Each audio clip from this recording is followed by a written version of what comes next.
Je vous propose maintenant d'évoquer de nouvelles illustrations concrètes de la finance durable dans le cadre de la prochaine table ronde. Et donc j'invite Éloi Canon, vice-président de la Caisse régionale, à nous rejoindre avec ses invités.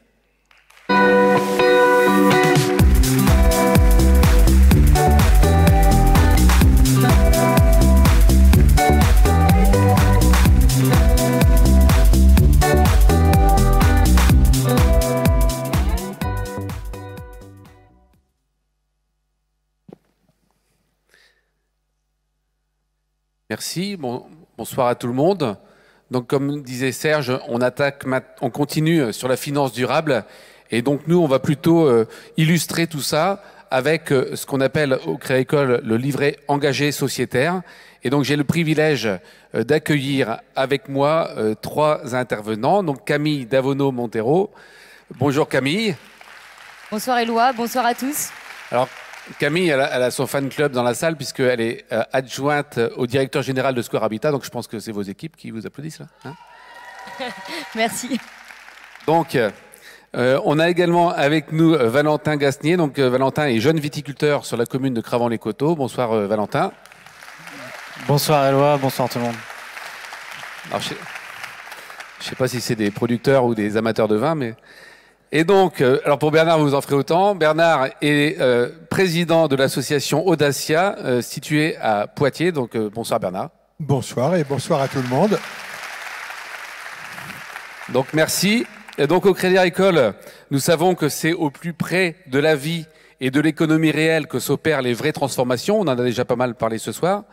Donc, nous, on s'engage à Touraine-Poitou à permettre à nos clients sociétaires de devenir acteurs des grandes transitions, donc les transitions climatiques, agricoles, sociétales, quels que soient leurs moyens, donc grâce au livret engagé sociétaire. Donc quand on dit sociétaire, parce que c'est réservé à nos sociétaires, donc à nos clients qui ont des parts sociales, et aujourd'hui vous êtes 21 000 à détenir un livret engagé sociétaire en Touraine-Poitou, et puis engagé, parce que l'argent que vous placez sur ce livret va servir à financer des projets vertueux en Indre-et-Loire et dans la Vienne, et c'est plus que significatif, puisque à ce jour, c'est 155 millions que vous nous avez confiés. Donc, l'objet de cette table ronde, c'est pas de tout développer, mais c'est plutôt d'illustrer un petit peu comment sont utilisés ces fonds. Et donc, il y a de nombreuses utilisations, mais nous, on les a classées pas en 2 piliers, mais en 3 piliers. Le premier pilier, c'est agir pour le climat et la transition vers une économie bas carbone, et donc on abordera cela avec Camille. Ensuite, le deuxième pilier, c'est réussir les transitions agricoles, agroalimentaires et soutenir la souveraineté alimentaire. On abordera ça avec Vincent, notre viticulteur. Et enfin, nous aborderons avec Bernard le troisième pilier qui est de renforcer la cohésion et l'inclusion sociale. Alors, Camille, on a fait le choix de parler d'immobilier puisque sur ce premier pilier, on aurait pu aussi parler, mais le président l'a largement fait, de tout ce qu'on investit dans les énergies renouvelables. Donc, avec vous, on va parler d'immobilier. Et donc, pouvez-vous nous dire en quoi le changement climatique a impacté l'immobilier? Avec plaisir. C'est vrai, le marché immobilier est en pleine mutation. Et tout s'est accéléré avec la loi Climat et Résilience en 2021, qui est venue clairement transformer notre métier d'agent immobilier autant à la vente, finalement, qu'en gestion-location, qu'en syndic de copropriété. Aujourd'hui, nous ne sommes plus simplement des faiseurs de transactions ou de gestion immobilière, mais nous accompagnons tous nos clients dans la rénovation énergétique. Et donc concrètement sur quoi vous appuyez pour faire votre conseil? Et ben, concrètement, on s'appuie sur le DPE. Le DPE, c'est le diagnostic performance énergétique. Vous savez, ces lettres A, B, C, D qu'on retrouve des fois sur notre frigo. Il y a 4-5 ans, le DPE, on s'en moquait, on trouvait même que c'était finalement une contrainte supplémentaire. Et ben aujourd'hui, c'est devenu un critère phare de recherche. Nos acquéreurs et nos locataires nous demandent systématiquement quelle est la lettre du DPE du logement. C'est vraiment devenu un critère important, puisque finalement, avec l'augmentation des coûts de l'énergie, ça permet de maîtriser simplement mieux sa facture énergétique. Mais c'est devenu également important pour nos propriétaires, qu'ils soient vendeurs ou bailleurs, puisque c'est devenu aussi un critère qui permet de valoriser, d'estimer finalement leurs biens, autant à la vente qu'à la location. Et donc, dans ce contexte nouveau, comment vous vous différenciez, vous, Square Habitat? Eh bien, Square Habitat, on est l'agence immobilière du Crédit Agricole. Donc, finalement, c'est la banque 2 fois verte. Il était tout juste naturel pour nous de prendre ce sujet très au sérieux. Donc, la réglementation, d'abord, il faut l'apprendre, la comprendre, se l'approprier, la partager. Donc, il a fallu se former pour informer. On a donc formé tous nos collaborateurs et des collaborateurs du Crédit Agricole pendant un peu plus de 18 mois sur le sujet de la loi climat et résilience. Une fois tous opérationnels, finalement, c'était la mise en pratique. On a participé à des assemblées générales de caisses locales, à des conseils d'administration. On a également organisé des réunions à thème avec des propriétaires bailleurs ou des copropriétaires. Et nous sommes aussi au quotidien proactifs en appelant directement nos propriétaires pour parler avec eux de leur logement et de comment on peut les accompagner sur la rénovation énergétique de leur logement. Donc alors, est-ce que vous avez un exemple d'un client que vous auriez accompagné il n'y a pas longtemps? Oui. Alors un exemple concret, j'étais avec un gestionnaire de patrimoine à Tours il y a 15 jours qui me disait qu'il était en train d'accompagner un de ses clients justement à rénover son logement. Et pour cause, en fait, ça faisait 10 ans qu'il était loué ce logement. Il a reçu son préavis, le préavis du locataire. Il a fallu donc tout naturellement refaire un DPE et le DPE a affiché la note en G. Dans 6 mois, tous les logements qui auront une lettre en G seront interdits à la location. Il y avait donc urgence à rénover ce logement pour pouvoir le remettre en location. On a donc finalement contacté nos entreprises labellisées RGE pour faire des devis. On a également sollicité les aides de l'État, et notamment MaPrimeRénov', qui a dans ce cas financé 50% des travaux. Et la bonne nouvelle, c'est que les 50 autres pourcents ont été financés par l'agence de proximité, l'agence Crédit Agricole des Halles, pour finalement grâce au livret sociétaire engagé. Voilà.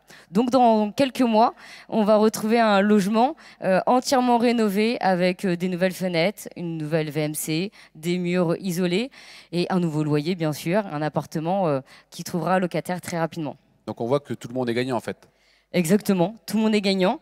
On a un bailleur heureux forcément puisqu'il revalorise son bien, il attire plus facilement des nouveaux locataires et il se conforme à la réglementation. On a des locataires qui seront également satisfaits puisque meilleur confort de vie et également des économies, forcément une facture énergétique maîtrisée. Pour la société, c'est des émissions de CO2 en moins, ça crée des emplois. Et puis finalement, pour nous aussi, c'est gagnant puisque on prouve notre utilité au territoire et à notre planète. Merci Camille pour ces exemples, pour cette illustration qui montre bien qu'au Crédit Agricole, il existe des offres adaptées, puis des expertises pour accompagner ces projets en circuit court, donc grâce au livret engagé sociétaire. Donc maintenant, nous allons passer au deuxième pilier. Vous le savez, le Crédit Agricole, le président l'a rappelé tout à l'heure, a des engagements forts par rapport au monde agricole. Donc les fonds collectés par le livret permettent ainsi de continuer à accompagner les agriculteurs dans la transition. Et cela passe aussi par l'accompagnement du renouvellement des générations en agriculture, avec des jeunes agriculteurs, voire des jeunes viticulteurs, qui s'engagent dans des pratiques agricoles durables. Donc je vous propose de découvrir, avant d'en parler davantage, une vidéo avec Valentin Gasnier ici présent et sa future épouse Cynthia, jeune viticulteur dans le Chinonais. Le domaine Fabrice Gagnier se niche au cœur des vignes vallonnées de Cravant-les-Coteaux. D'appellation Chinon, ce domaine familial s'est engagé dans la production bio depuis plusieurs décennies. Cynthia et Valentin nous en racontent l'histoire. Nous avons commencé en 1902. Les premières générations étaient beaucoup sur de la polyculture-élevage, l'élevage, agriculture et un tout petit peu de viticulture. Le domaine, il s'est beaucoup agrandi. Depuis 2019, il est passé de 30 à 35 hectares. Nous sommes sur une capacité de production allant jusqu'à 200 000 bouteilles. Nous sommes 4 à gérer le domaine. Cynthia ainsi que ma maman sont plus sur le côté administratif et vente. Avec mon papa, on est plus sur l'outil productif de vinification. Car un domaine viticole familial, c'est énormément de travail. Il faut réussir à séparer vie professionnelle du privé. Il faut savoir respecter ce qu'ont fait les anciens. Il faut que les anciens entendent l'arrivée de cette jeunesse qui veut apporter de nouvelles idées et qui a aussi des valeurs travail qui peuvent être un peu différentes. Nous produisons vin rouge, rosé, blanc et un petit peu de méthode traditionnelle. Nous commercialisons les vins déjà avant tout par les particuliers. Et là, on remercie les générations passées, du grand-père et des parents qui ont énormément travaillé là-dessus. Nous continuons aussi à développer notre réseau professionnel français, tant les cavistes, les restaurateurs et les grossistes, auprès de qui nous travaillons en direct, ce qui est donc beaucoup de travail. Et évidemment à l'international, au grand export, les États-Unis par exemple, ou le Japon, et puis l'Europe. Nous avons surtout deux principaux labels, donc le label bio, qui certifie la viticulture biologique, et le label Déméter qui certifie la biodynamie. C'est là justement le challenge entre associer la viticulture biologique, qui est une viticulture, on va dire, préventive, à ce changement climatique qui est de plus en plus virulent pour produire du raisin et donc du vin. Nous sommes partis aussi sur la viticulture biodynamique qui est vraiment le travail avec le système lunaire, où on suit tout simplement un calendrier lunaire, on adapte nos travaux. Il y a des générations qui construisent, il y a des générations qui innovent et il y a des générations qui développent. Et je pense qu'aujourd'hui, Valentin et moi, on est voués à faire développer cette structure face à une conjoncture qui est un peu moins favorable, tant sur le milieu culturel que commercial. Il faudra rester très ouvert et très à l'écoute de tout ce qui se passe. On apprécie beaucoup le déplacement de notre partenaire Crédit Agricole qui vient à nous au sein du domaine, qui comprend que nous sommes parfois pris par le temps. Ils comprennent qu'une structure viticole ne fonctionne pas comme une autre structure. Il y a une vraie ouverture d'esprit.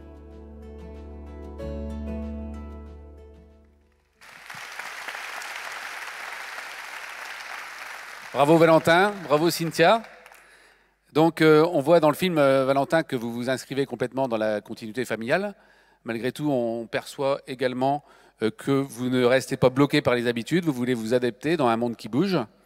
Alors j'ai envie de te poser la question, comment t'es-tu formé et comment t'es-tu préparé à rentrer dans un métier qui devra sans cesse évoluer? Tout d'abord par mon parcours de formation, donc BTS viticulture œnologie que j'ai réalisé à Bordeaux, ce qui m'a permis de faire des stages dans d'autres appellations que celle de Chinon. Par la suite, je suis parti 1 an en Nouvelle-Zélande pour voir une autre façon de cultiver la vigne, faire du vin et apprendre l'anglais. Malgré tout, je reste quand même informé en participant à des conférences, par exemple, pour rester le plus possible à la pointe sur notre métier. D'accord. Et donc, est-ce que dans le Chinonnais aussi, vous subissez le changement climatique? Oui, comme dans beaucoup de régions de France, nous sommes sur des effets climatiques de plus en plus extrêmes, de plus en plus de pluie, de plus en plus de gel, moins en moins de saison. Ce qui a pour conséquence un démarrage plus précoce de la vigne et donc une sensibilité accrue aux périodes de gel, par exemple. Et donc, comment tu te protèges du gel de printemps? Le domaine est protégé à 70% contre le gel maintenant. Nous avons principalement l'aspersion, qui est l'objectif de former la technique de l'igloo, former un cocon de glace autour du bourgeon pour le protéger du gel. Nous avons aussi les tours à vent, qui captent l'air chaud en altitude et le restituent sur la parcelle des vignes. D'ailleurs, nous avons investi dans ces tours avec différents viticulteurs, car il y a différents propriétaires sous une tour à vent, ce qui a nécessité une très grande cohésion entre vignerons. D'accord, donc on voit comment vous vous prémunissez du changement climatique. Dans le domaine viticole, donc, où tu es gérant, comment vous vous organisez pour limiter votre impact, soit sur le climat, soit sur l'environnement? Tout d'abord, comme on l'a vu dans la vidéo, le domaine est depuis 20 ans en bio et biodynamie.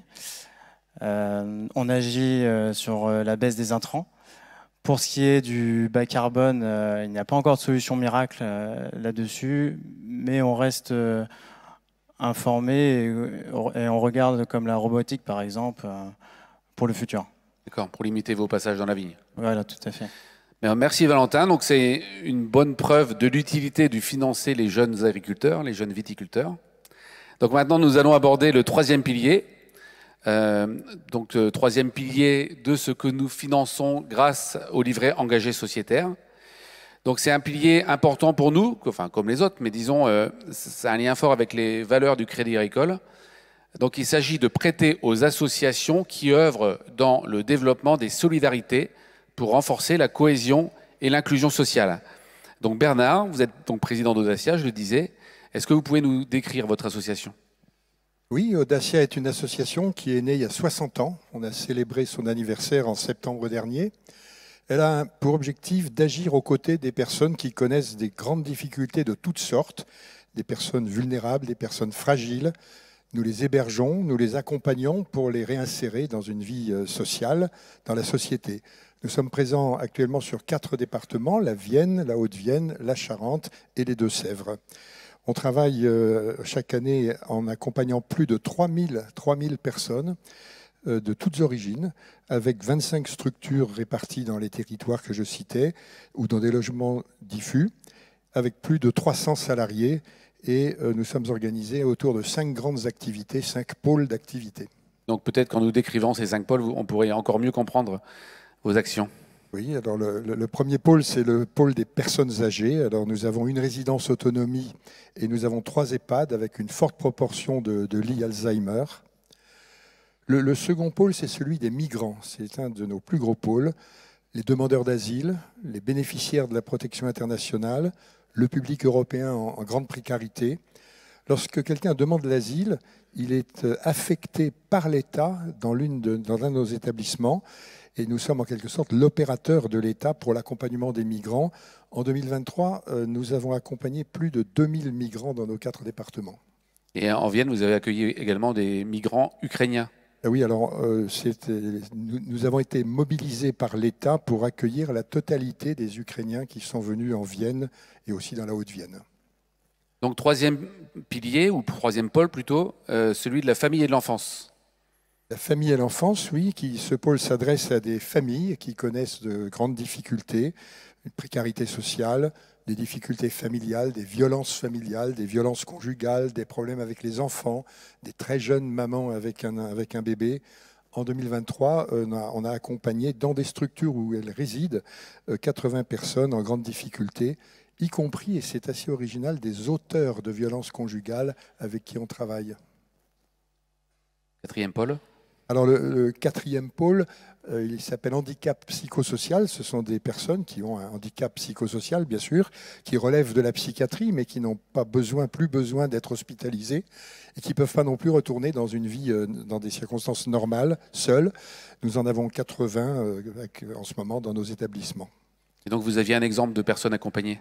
Oui, alors des exemples, il y en a des centaines, évidemment. Je pourrais vous raconter, je vais en raconter qu'une, rassurez-vous, l'histoire d'un homme qui avait une formation de boulanger-pâtissier et qui n'arrivait pas à se stabiliser professionnellement. Il se baladait partout en France sans jamais trouver à s'arrêter quelque part, ni à s'intégrer dans la société. Il a fait une tentative de suicide, il a été diagnostiqué schizophrène. Il est arrivé dans notre structure qui se trouve à Jasneuil, au sud de Poitiers, à la campagne. Il y a trouvé un environnement rassurant, il s'est passionné pour la nature, pour les animaux.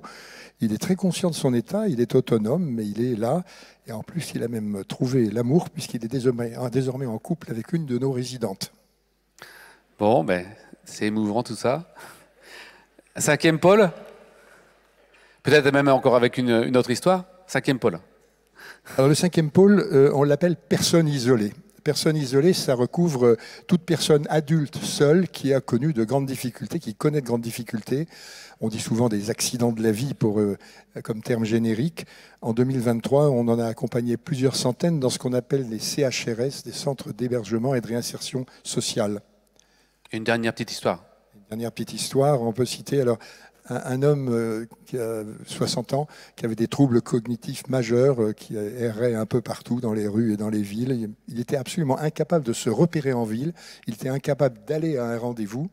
Et nous l'avons suivi chaque jour. Il ne venait pas chez nous. Nous allions là où il était. Et pendant plusieurs semaines, mois, on l'a accompagné en le suivant. Et on l'a ramené de cette manière-là vers la santé, vers le social. Il a retrouvé l'accès aux soins, il a régularisé sa situation administrative et pu récupérer les droits auxquels il avait droit.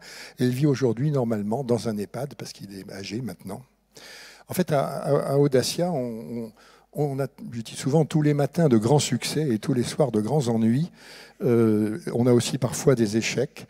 On a le soutien du Crédit Agricole et c'est parfois fort utile dans la gestion de nos finances qui sont très compliquées dans les établissements de ce genre-là. Mais on poursuit notre tâche avec grande détermination au nom de nos valeurs. Audacia est très attaché à ces valeurs qui sont notamment la solidarité, bien sûr, le respect des personnes, l'égale dignité de tous les êtres humains. Merci Bernard pour ces exemples. Bravo à vos équipes, à vos bénévoles et à vos salariés de Audacia. Donc, ce dernier point on va dire, nous fait plaisir au Crédit Agricole puisque vous avez évoqué dans ce dernier pôle les personnes victimes d'accidents de la vie. Et nous aussi, on a une structure avec les points passerelles, avec nos 11 bénévoles, nos 2 conseillères, et on prend le temps d'accompagner des clients victimes d'accidents de la vie. Et donc l'an dernier, c'est plus de 200 personnes qui ont été accompagnées. Et vous parliez de succès et d'échecs. Nous, on a la joie que 7 personnes sur 10 retrouvent rapidement une vie normale, mais grâce au temps qu'on a pu passer avec eux. Donc, moi, je veux juste vous remercier tous les 3 pour l'illustration. Et puis, on va vous passer, avant de vous quitter, un petit film qui reprend non pas quelques exemples, mais l'exhaustivité de tout ce qui est fait avec le livret engagé sociétaire. Avec l'épargne du livret engagé sociétaire, ensemble, nous agissons en faveur du climat et de la transition vers une économie bas carbone. Nous finançons des logements neufs, des travaux de rénovation énergétique sur de l'habitat ancien et la production d'énergie renouvelable. Avec l'épargne du livret engagé sociétaire, ensemble, nous accompagnons les transitions agricoles et agroalimentaires en finançant l'agriculture bio, les énergies renouvelables pour les agriculteurs et le renouvellement des nouvelles générations d'agriculteurs. Avec l'épargne du livret engagé sociétaire, ensemble, nous accompagnons la cohésion et l'inclusion sociale, en finançant la construction de logements sociaux, en permettant aux ménages à revenus modestes de devenir propriétaires, en finançant des associations sportives, culturelles ou solidaires. Ensemble, nous finançons des entreprises qui œuvrent pour la santé, des établissements en charge de la dépendance pour les personnes âgées, des établissements pour les enfants et les adultes handicapés, de même pour les personnes en difficulté. Grâce au livret engagé sociétaire, nous accompagnons également les professionnels installés en zone fragile ou rurale à redynamiser. Alors merci. Merci à vous et aux 31 000 clients sociétaires de la Touraine et du Poitou qui détiennent un livret engagé sociétaire. Aujourd'hui, c'est 155 millions d'euros qui sont utilisés sur le territoire. Merci donc de nous faire confiance pour qu'un euro épargné sur ce livret soit un euro vertueux investi en Touraine et dans le Poitou.